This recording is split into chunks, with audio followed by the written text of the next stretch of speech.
খেলাটা কিন্তু হেভি হয়েছে, একদম মনের মতো।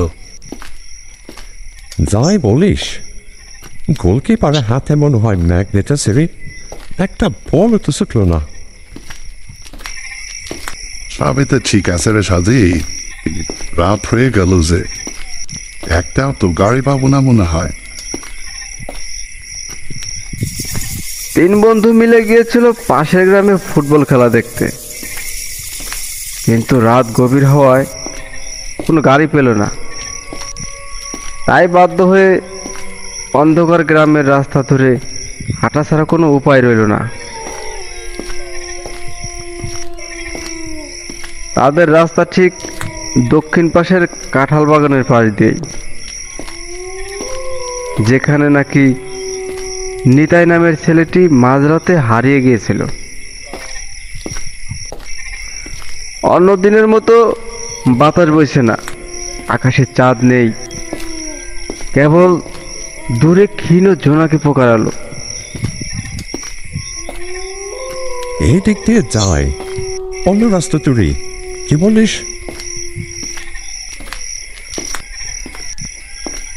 এখন আর ঘুরে কি হবে, রাতই তো প্রায় 12টা বাজে, তাড়াতাড়ি এগুলো বাড়ি যেতে পারবো। রাহুল একদম চুপ। এই রাস্তা ধরে হাঁটা মাত্রই তার মনে হচ্ছে কেউ পিছন থেকে তাকিয়ে আছে, এক প্রকার নিষিদ্ধ ছায়ার মতো উপস্থিতি। হঠাৎ দূর থেকে একটা শব্দ শোনা গেল, যেন কাঠ পেটানোর মতো শব্দ। তারা দাঁড়িয়ে গেল, শব্দটা স্পষ্ট হচ্ছে।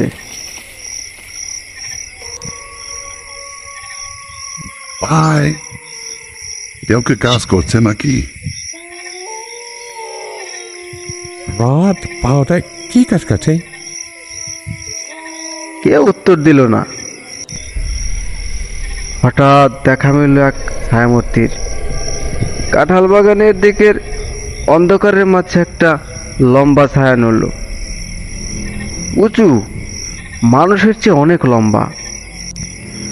মাথাটা একটু কাত হয়ে আছে, মনে হলো গলা নেই, মুখ নেই, শুধু একটা অন্ধকার দেহ।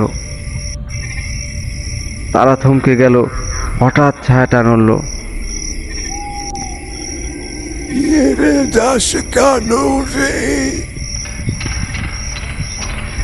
শব্দটা এত ঠান্ডা, এত কর্কশ, মনে হলো কান্না নয়,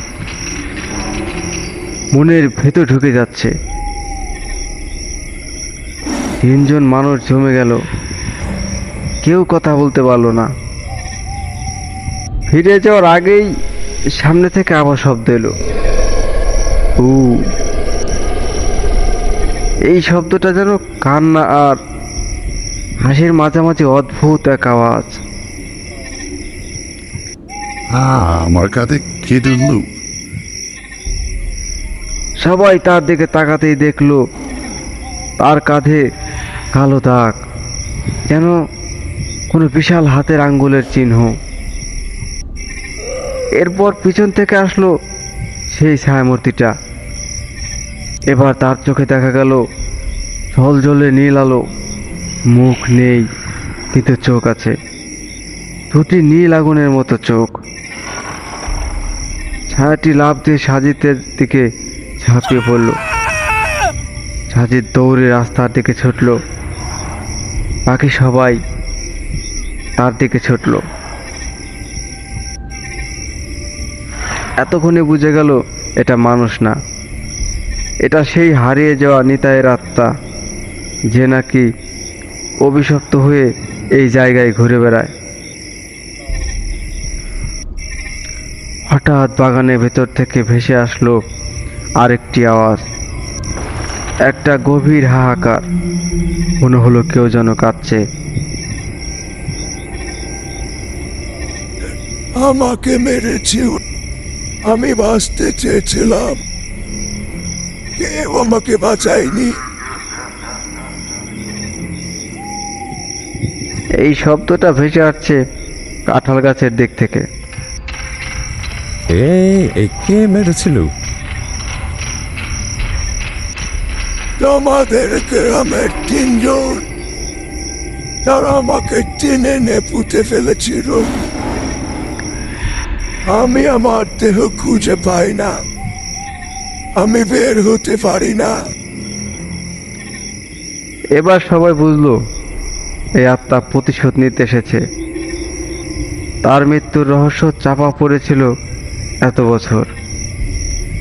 তাদের সামনে ছায়ামূর্তি আবার দেখা দিল, এত কাছে যে নীল আলোয় তাদের মুখের অংশ দেখা যায়, কিন্তু মুখ আসলে নেই, শুধু বিকৃত কালো গহ্বর। আমরা কিছু করিনি, আমাদের ছেড়ে দাও। তোমরা না, কিন্তু তোমাদের গ্রামের লোকেরা, আমি কাউকে ছাড়বো না। এই বলে ছায়াটি হঠাৎ মাটির উপর এমনভাবে নড়ল যেন কোনো ঘূর্ণিঝড়। মাটির ধুলো উড়ে সবাইকে ঘিরে ফেলল। পালাও পালাও! 3 জন ছুটে পালালো, কিন্তু মাটির নিচে যেন পা ডুবে যাচ্ছে, মনে হলো কেউ টেনে নামাচ্ছে। অনেক হঠাৎ দেখতে পেল সামনে একটা গর্ত, গর্তের ভেতর থেকে হাত বেরিয়ে আসছে। হাত দুটো শুকনো, হাড় বের হয়ে আসা। হাতগুলো তাকে ডাকছে। এখানে পুঁতে রেখেছিল আমাকে। এটা তো নিতাইয়ের কবর। হঠাৎ পুরো বাগান কাঁপতে লাগলো, গাছগুলো দুলছে, মনে হলো শিকড়ের ভেতর থেকে কেউ ধাক্কা দিচ্ছে। সবাই প্রাণ ভয়ে রাস্তার দিকে দৌড়ালো। রাস্তায় উঠে এসে তারা থামতে চাইলো, কিন্তু ছায়ামূর্তিটা এবার সামনে দাঁড়িয়ে গেল। তার চোখ দুটো এবার আরো বড়, আরো উজ্জ্বল। যেও না, আমার দেহ খুঁজে দাও, আমাকে মুক্ত করো। ও মাদেও কোথায়? ছায়াটি হাত তুলে দেখালো দূরের একটা শুকনো আমের গাছের দিকে। সেখানে মাটি একটু উঁচু হয়ে আছে। তার আগে মাটি খুঁড়তেই পুরনো কাপড়, ভাঙা হাড় আর একটা মস্ত্রে ধরা চেইন পেল। এটাই নিতাইয়ের দেহ। ছায়ামূর্তিটি এবার ধীরে ধীরে শান্ত হয়ে এলো। নীল চোখের আলো নিভে গেল, তার শরীর বাতাসে মিলিয়ে যেতে লাগলো। এখন আমি যেতে পারি, তোমরা এখন শান্তিতে থাকো। আর সাথে সাথেই পুরো বাগান স্তব্ধ হয়ে এলো।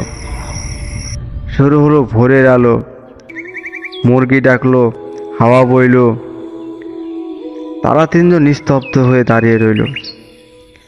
কাঁঠাল বাগানের ভয়ঙ্কর রাতের সেই ঘটনা যেন কোনো দুঃস্বপ্ন। গ্রামে ফিরে তারা সবাইকে সবটা জানালো।